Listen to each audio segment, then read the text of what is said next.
வணக்கம், welcome to AJC academy. இன்றைக்கி இந்த கிளாஸில் நம்ம என்ன பார்க்க போகிறோன்னா, டிஎன்பிசி ஜேடிஓவில் டிரான்ஸ்போர்ட்டேஷன் இன்ஜினியரிங்கில் சாயில் மெக்கானிக்ஸில் 1000 MCQs தான் நம்ம வந்து பார்க்க போகிறோம். ஸோ இன்னைக்கு கிளாஸில் நம்ம வந்து அடுத்த 20 MCQs வந்து என்ன இருக்குது அப்படின்றது இன்னைக்கு கிளாஸில் நம்ம வந்து பார்க்கலாம். ஸோ கிளாஸ்க்கு வந்து போகலாம். First question, the minimum water content at which soil mass still flows like a liquid is called. So இந்த கொஸ்டினில் வந்து என்ன கேட்டிருக்காங்க, ஸோ இந்த சாயில் மாஸில் வந்து பார்த்தோன்னா மினிமம் வாட்டர் கண்டென்ட் தான் வந்து தேவைப்படும். அப்படியும் இருக்குது, அந்த மினிமம் வாட்டர் கண்டென்ட்டில் இருக்கும் போது இந்த சாயில் மாஸ் வந்து லிக்விட் லெவலில் இருக்கிற மாதிரி வந்து ஃப்ளோ ஆகும், லிக்விட் ஸ்டேஜில் இருக்கிற மாதிரி வந்து ஃப்ளோ ஆகும். என்ன தான் வந்து இந்த சாயில் மாஸில் வந்து நம்ம மினிமம் வாட்டர் கண்டென்ட் வந்து யூஸ் பண்ணாலும். ஸோ அந்த டேர்மை வந்து எப்படி டினோட் பண்ணுவாங்க அப்படின்னு சொல்லி வந்து கேட்டிருக்காங்க. ஸோ அதை எப்படி சொல்வோன்னு பார்த்தோன்னா லிக்விட் லிமிட் அப்படின்னு சொல்லி வந்து டினோட் பண்ணுறோம். ஸோ இப்போ லிக்விட் லிமிட்டுக்கு மினிமம் வாட்டர் கண்டென்ட் தான் வந்து தேவைப்படும் அந்த சாயில் மாஸ்க்கு. பட் ஆனாலும் அந்த சாயில் வந்து எப்படி இருக்கும்னு பார்த்தோன்னா ஃப்ளோ கண்டிஷனில் தான் வந்து இருக்கும். அது வந்து லிக்விட் மாதிரி வந்து ஆக்ட் ஆகும், என்ன தான் வந்து மினிமமான வாட்டர் கண்டென்ட் வந்து இருந்தாலும். ஸோ அந்த டேர்மை தான் நம்ம எப்படி சொல்கிறோம்னா லிக்விட் லிமிட் அப்படின்னு சொல்லி வந்து டினோட் பண்ணுறோம். ஸோ இப்போ ஆப்ஷன் ஏ வந்து கரெக்டான answer. Next question, maximum water content at which reduction in water will not cause decrease in volume of soil mass is called. So இப்போ இந்த கொஷினில் வந்து என்ன கேட்டிருக்காங்க, ஸோ இந்த சாயிலுக்கு வந்து பார்த்தோன்னா மேக்ஸிமம் வாட்டர் கண்டென்ட் வந்து தேவைப்படும். அப்படி தேவைப்பட்டாலும் இந்த சாயிலுக்கு வந்து பார்த்தோன்னா நிறைய மேக்ஸிமம் வாட்டர் கண்டென்ட் வந்து தேவைப்படும். ஸோ என்ன தான் வந்து இப்போ இந்த சாயிலில் வந்து நம்ம வாட்டர் வந்து ரெடியூஸ் பண்ணாலும், ஸோ வாட்டர் வந்து நம்ம ரெடியூஸ் பண்ணாலும் அந்த சாயிலோட வால்யூமில் எந்த ஒரு டிக்ரீஸும் வந்து ஆகாது. ஸோ அந்த மாதிரி இருக்கக்கூடிய அந்த டேர்மை நம்ம எப்படி சொல்வோம் அப்படின்னு சொல்லி வந்து கேட்டிருக்காங்க. ஸோ அந்த டேர்மை நம்ம எப்படி சொல்வோம்னு பார்த்தோன்னா ஷ்ரிங்கேஜ் லிமிட் அப்படின்னு சொல்லி வந்து டினோட் பண்ணுறோம். ஸோ அப்போ ஷ்ரிங்கேஜ் லிமிட் அப்படின்றது இந்த லிமிட்டில் வந்து பார்த்தோன்னா மேக்ஸிமம் வாட்டர் கண்டென்ட் வந்து தேவைப்படும். சப்போஸ் இப்போ வந்து நம்ம வாட்டர் கண்டென்ட்டை வந்து ரெடியூஸ் பண்ணாலும் அந்த ஸோ வாட்டர் கண்டென்ட்டை சப்போஸ் இந்த சாயில் மாஸ்க்கு நம்ம வந்து ரெடியூஸ் பண்ணாலும் அந்த சாயில் மாஸோட வால்யூமில் எந்த ஒரு சேஞ்சஸும் டிக்ரீஸும் வந்து ஆகாது. ஸோ அந்த டைப் ஆஃப் டேர்ம் தான் நம்ம என்ன சொல்கிறோன்னா ஷ்ரிங்கேஜ் லிமிட் அப்படின்னு சொல்லி வந்து டினோட் பண்ணுறோம். ஸோ அப்போ ஆப்ஷன் சி ஷ்ரிங்கேஜ் லிமிட் வந்து கரெக்டான answer. Next question, in liquid limit test the height of fall of cup is kept as. So இந்த கொஸ்டினில் வந்து என்ன கேட்டிருக்காங்க, ஸோ இந்த லிக்விட் லிமிட் டெஸ்ட்டில் வந்து பார்த்தோன்னா ஒரு கப் வந்து யூஸ் பண்ணுவாங்க. ஸோ இந்த கப் வந்து எவ்வளோ ஹைட்லேருந்து ஃபால் ஆகும் அப்படின்னு சொல்லி வந்து கேட்டிருக்காங்க. ஸோ அப்போ அந்த லிக்விட் லிமிட் டெஸ்ட்டில் இந்த கப்பு வந்து எவ்வளோ ஹைட்லேருந்து ஃபால் பண்ணுவாங்க அப்படின்னு வந்து பார்த்தோன்னா 1 cm ஹைட்டில் வந்து ஃபால் ஆகணும். ஸோ அப்போ ஆப்ஷன் ஏ வந்து கரெக்டான answer. Next question, plasticity index அது வந்து எப்படி சொல்கிறோன்னா I_P அப்படின்னு சொல்கிறோம், அது இஸ் டிஃபைன்ட் அஸ். ஸோ அப்போ இந்த கொஸ்டினில் வந்து என்ன கேட்டிருக்காங்க, இந்த பிளாஸ்டிசிட்டி இண்டெக்ஸ் ஐபியை வந்து எப்படி டிஃபைன் பண்ணணும் அப்படின்னு சொல்லி வந்து கேட்டிருக்காங்க. ஸோ அதை எப்படி டிஃபைன் பண்ணுவான்னு பார்த்தோன்னா ஐபி = WL - WP. அதாவது ஐபி அப்படின்றது பிளாஸ்டிசிட்டி இண்டெக்ஸு, WL அப்படின்றது லிக்விட் லிமிட் WP அப்படின்றது பிளாஸ்டிக் லிமிட். ஸோ அப்போ லிக்விட் லிமிட் பிளாஸ்டிக் லிமிட் தான் வந்து என்னென்னு பார்த்தோன்னா பிளாஸ்டிசிட்டி இண்டெக்ஸ். ஸோ அப்போ ஆப்ஷன் ஏ வந்து கரெக்டான answer. Next question, toughness index is defined as. So toughness இண்டெக்ஸை வந்து எப்படி டிஃபைன் பண்ணுவாங்க அப்படின்னு சொல்லி வந்து கேட்டிருக்காங்க. ஸோ இப்போ டஃப்னஸ் இண்டெக்ஸ் எப்படி டிஃபைன் பண்ணுறாங்கன்னு பார்த்தோன்னா I_T அப்படின்னு சொல்லி டஃப்னஸ் இண்டெக்ஸை வந்து டினோட் பண்ணுறாங்க. அப்போ I_T = IP / IF. So IP அப்படின்றது plasticity index / fluidity index. So இதுதான் வந்து இந்த டஃப்னஸ் இண்டெக்ஸோட டெஃபினேஷன். ஸோ அப்போ ஆப்ஷன் ஏ வந்து கரெக்டான answer. Next question, consistency index is defined as. So இந்த கொஸ்டினில் வந்து என்ன கேட்டிருக்காங்க, கன்சிஸ்டன்சி இண்டெக்ஸை வந்து எப்படி டிஃபைன் பண்ணுவாங்க அப்படின்னு சொல்லி வந்து கேட்டிருக்காங்க. அப்போ கன்சிஸ்டன்சி இண்டெக்ஸை வந்து எப்படி டிஃபைன் பண்ணுறாங்கன்னு பார்த்தோன்னா I_C அப்படின்னு சொல்லி வந்து டினோட் பண்ணுறாங்க. ஸோ அப்போ I_C = WL - W / IP. So அப்போ ஆப்ஷன் ஏ வந்து கரெக்டான answer. Next question, when soil is at liquid limit IC = so இந்த கொஸ்டினில் வந்து என்ன கேட்டிருக்காங்க, இப்போ இந்த சாயில் வந்து லிக்விட் லிமிட்டில் கண்டிஷனில் வந்து இருக்கும் போது அப்போ I_C அதாவது கன்சிஸ்டன்சி இண்டெக்ஸ் வேல்யூ வந்து என்னவா வந்து இருக்கணும் அப்படின்னு சொல்லி வந்து கேட்டிருக்காங்க. ஸோ அது எப்படி இருக்குன்னு பார்த்தோன்னா I_C வந்து = 0 வந்து இருக்கணும் எப்போனா அந்த சாயில் வந்து லிக்விட் லிமிட் கண்டிஷனில் வந்து இருக்கும் போது. ஸோ அப்போ ஆப்ஷன் ஏ வந்து கரெக்டான answer. Next question, when soil is at plastic limit. So அப்போ IC வேல்யூ வந்து = என்னவா வந்திருக்கும் அப்படின்னு சொல்லி வந்து கேட்டிருக்காங்க. ஸோ அப்போ இந்த சாயில் வந்து இப்போ பிளாஸ்டிக் லிமிட்டில் வந்து இருக்கும் போது அப்போ IC வேல்யூ என்னவா இருக்கணும்னா = 1 வந்து ப்ரெசென்ட் ஆகிருக்கணும். ஸோ இப்போ ஆப்ஷன் பி வந்து கரெக்டான answer. Next question, when soil is at liquid limit liquidity index IL = so இப்போ இந்த கொஸ்டினில் வந்து என்ன கேட்டிருக்காங்க, இப்போ இந்த சாயில் வந்து லிக்விட் லிமிட்டில் வந்து இருக்கும் போது அப்போ அந்த லிக்விடிட்டி இண்டெக்ஸ் IL வேல்யூ வந்து = என்னவா வந்திருக்கணும் அப்படின்னு சொல்லி வந்து கேட்டிருக்காங்க.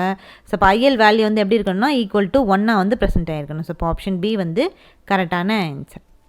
Next question, when soil is at plastic limit liquidity index IL equal to. So இப்போ இந்த கொஷனில் வந்து என்ன கேட்டிருக்காங்க, இப்போ இந்த சாயில் வந்து பிளாஸ்டிக் லிமிட்டில் வந்து இருக்கும் போது அப்போ liquidity index value IL value வந்து ஈக்குவல் டு என்ன வந்திருக்கணும் அப்படின்னு சொல்லி வந்து கேட்டிருக்காங்க.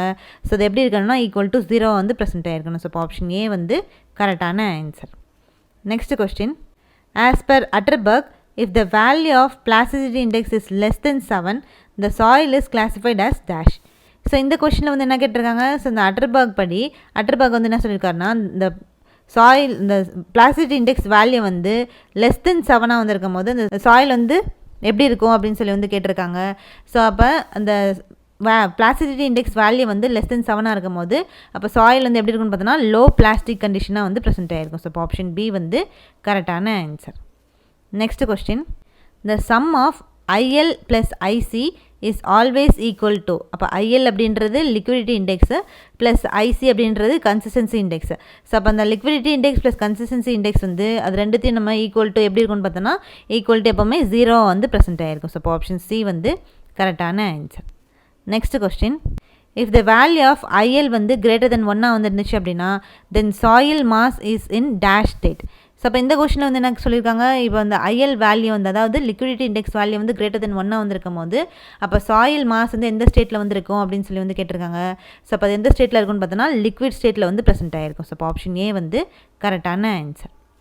Next question, as per IS soil classification system the sand particle size ranges from. So இந்த கொஷனில் வந்து என்ன கேட்டிருக்காங்க, இந்த IS சாயில் கிளாசிஃபிகேஷன் சிஸ்டம் படி இந்த சாண்ட் பார்ட்டிகல் சைஸை எந்த ரேஞ்சிலேருந்து கிளாஸிஃபை பண்ணியிருக்காங்க அப்படின்னு சொல்லி வந்து கேட்டிருக்காங்க. ஸோ அது எந்த ரேஞ்சிலேருந்து இந்த சாண்ட் பார்ட்டிகல் சைஸை வந்து கிளாஸிஃபை பண்ணியிருக்காங்கன்னு பார்த்தோன்னா 75 மைக்ரான்லேருந்து 4.75 mm சைஸில் வந்து இந்த சாண்ட் பார்ட்டிகல்ஸை வந்து அரேஞ்ச் பண்ணியிருக்காங்க. ஸோ அப்போ ஆப்ஷன் ஏ வந்து கரெக்டான answer. Next question, a soil having liquid limit 60% and plasticity index வந்து 40% can be defined as. So இப்போ இந்த கொஸ்டினில் வந்து என்ன சொல்லியிருக்காங்க, இந்த சாயில் வந்து இப்போ லிக்விட் சாயில் வந்து பார்த்தோன்னா லிக்விட் லிமிட் வந்து 60% வந்துருக்கு, பிளாஸ்டிசிட்டி இண்டெக்ஸ் வந்து 40% வந்துருக்கு. ஸோ அதை எப்படி வந்து டிஃபைன் பண்ணுவோம் அப்படின்னு சொல்லி வந்து கேட்டிருக்காங்க. ஸோ அதை எப்படி டிஃபைன் பண்ணுவோன்னு பார்த்தோன்னா CH அப்படின்னு சொல்லி வந்து டிஃபைன் பண்ணணும். ஸோ இப்போ ஆப்ஷன் பி வந்து கரெக்டான answer. Next question, Stokes law is used to determine the. So இந்த கொஸ்டினில் வந்து என்ன கேட்டிருக்காங்க, ஸ்டோக்ஸ் லா வந்து எதை வந்து கண்டுபிடிக்கிறதுக்காக யூஸ் பண்ணுறோம் அப்படின்னு சொல்லி வந்து கேட்டிருக்காங்க. ஸோ அப்போ ஸ்டோக்ஸ் லா வந்து எதுக்காக நம்ம யூஸ் பண்ணுறோம் அப்படின்னு வந்து பார்த்தோம்னா the grain size distribution of those soil whose grain size is finer than 0.075 mm. So பொதுவாக இந்த ஸ்டோக்ஸ் லா வந்து எதுக்காக நம்ம யூஸ் பண்ணுறோம் அப்படின்னு வந்து பார்த்தோன்னா கிரெயின் சைஸ் டிஸ்ட்ரிபியூஷனை வந்து கண்டுபிடிக்கிறதுக்காக தான் வந்து இந்த ஸ்டோக்ஸ் லா வந்து யூஸ் பண்ணுறோம். ஸோ அதுவும் பொதுவாக வந்து எப்போனா இந்த கிரெயின் சைஸ் வந்து ஃபைனர் தென் 0.075 அதாவது 75 மைக்ரான் சைஸில் வந்து அந்த கிரெயின் சைஸ் வந்து இருந்துச்சுன்னா அந்த சைஸ் அந்த கிரெயின் சைஸோட டிஸ்ட்ரிபியூஷனை வந்து கிரெயின் சைஸ் டிஸ்ட்ரிபியூஷன் வந்து கண்டுபிடிக்கிறதுக்காக தான் நம்ம எந்த லா வந்து யூஸ் பண்ணுறோன்னு பார்த்தோன்னா இந்த ஸ்டோக்ஸ் லா வந்து யூஸ் பண்ணுறோம். ஸோ இப்போ ஆப்ஷன் சி வந்து கரெக்டான answer. Next question, the effective size of a soil is. So இந்த கொஸ்டினில் வந்து என்ன கேட்டிருக்காங்க, இந்த சாயிலோட எஃபெக்டிவ் சைஸ் வந்து என்ன அப்படின்னு சொல்லி வந்து கேட்டிருக்காங்க. அப்போ இந்த சாயிலோட எஃபெக்டிவ் சைஸ் வந்து என்னென்னு பார்த்தோன்னா D10 தான் வந்து இந்த சாயிலோட எஃபெக்டிவ் சைஸ். ஸோ அப்போ ஆப்ஷன் ஏ வந்து கரெக்டான answer. Next question, the uniformity coefficient of soil is defined as. So இந்த கொஸ்டினில் வந்து என்ன கேட்டிருக்காங்க, இந்த சாயிலோட யூனிஃபார்மிட்டி கோஎஃபிஷியன்ட்டை வந்து எப்படி டிஃபைன் பண்ணுவோம் அப்படின்னு சொல்லி வந்து கேட்டிருக்காங்க. ஸோ அதை நம்ம எப்படி டிஃபைன் பண்ணுவோம் அப்படின்னு வந்து பார்த்தோம்னா யூனிஃபார்மிட்டி கோஎஃபிஷியன்ட் வந்து CU equal to D60 divide by D10 அப்படின்னு சொல்லி வந்து டிஃபைன் பண்ணுறோம். ஸோ இப்போ ஆப்ஷன் சி வந்து கரெக்டான answer. Next question, as per IS soil classification system when liquid limit lies between 35% and 50% the given soil is classified as. So இப்போ இந்த கொஸ்டினில் வந்து என்ன கேட்டிருக்காங்க, ஸோ இந்த IS சாயில் கிளாசிஃபிகேஷன் சிஸ்டம் படி லிக்விட் லிமிட் வந்து இந்த 35 to 50% ரேஞ்சில் வந்து லையாக இருக்கும் போது அந்த சாயிலை நம்ம வந்து எப்படி சொல்வோம் அப்படின்னு சொல்லி வந்து கேட்டிருக்காங்க. ஸோ அதை நம்ம எப்படி சொல்வோம் அப்படின்னு வந்து பார்த்தோன்னா சாயில் வந்து மீடியம் கம்ப்ரெசிபிலிட்டியாக வந்திருக்கு அப்படின்னு சொல்லி வந்து சொல்லணும். ஸோ இப்போ ஆப்ஷன் பி வந்து கரெக்டான answer. Next question, IS plasticity chart is a plot of. So இப்போ இந்த கொஸ்டினில் வந்து என்ன கேட்டிருக்காங்க, இந்த IS plasticity சார்ட்டில் வந்து எது ரெண்டுத்துக்கும் பிளாட் வந்து மார்க் பண்ணுவாங்க அப்படின்னு சொல்லி வந்து கேட்டிருக்காங்க. ஸோ அப்போ அந்த பிளாட் வந்து எது ரெண்டுத்துக்கும் பண்ணுவாங்கன்னு பார்த்தோன்னா IPக்கும் வெர்சஸ் WLக்கும், அதாவது பிளாஸ்டிசிட்டி இண்டெக்ஸுக்கும் லிக்விட் லிமிட்டுக்கும் ரெண்டுத்துக்கும் தான் வந்து இந்த பிளாஸ்டிசிட்டி சார்ட்டில் வந்து பார்த்தோன்னா பிளாட்டிங் வந்து பண்ணுவாங்க. ஸோ இப்போ ஆப்ஷன் ஏ வந்து கரெக்டான ஆன்சர். ஸோ இப்போ இன்னைக்கு கிளாஸில் நம்ம வந்து டிஎன்பிசி ஜேடி போல் டிரான்ஸ்போர்ட்டேஷன் இன்ஜினியரிங்கில் சாயில் மெக்கானிக்ஸில் 20 MCQs நம்ம வந்து கம்ப்ளீட் பண்ணியிருக்கோம். ஸோ நெக்ஸ்ட் கிளாஸில் அடுத்த கொஷின்ஸோடு உங்களை வந்து பார்க்கலாம். தேங்க்யூ.